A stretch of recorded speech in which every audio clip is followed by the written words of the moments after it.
Mga miyembro ng LGBTQIA+ at TODA sa Kalasyaw, Pangasinan, nagtagisan ng galing at diskarte sa laro ng lahi. Silipin sa report.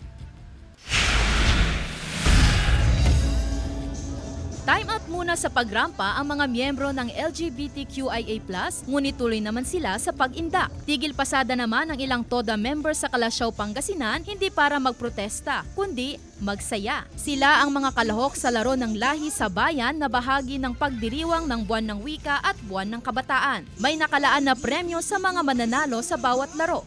Sa August 29 po, gaganapin ang ating championship at magkakaroon po tayo ng habulan ng biik.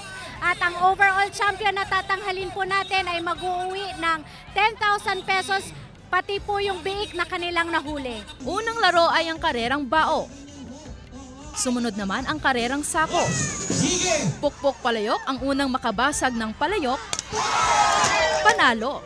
At ang luksong tinig na pataasan ng talon kung saan nagwagi sa larong ito ang mga miyembro ng LGBTQIA+.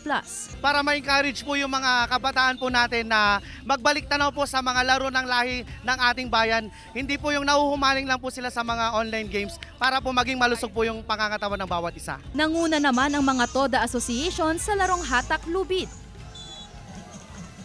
Agawang buko na naghahalin tulad sa larong football ngunit hindi bola ang pinag-aagawan kundi isang buko, at ang palusebo kung saan dapat maabot at makuha ang puting bandila sa dulo ng aakyating kawayan.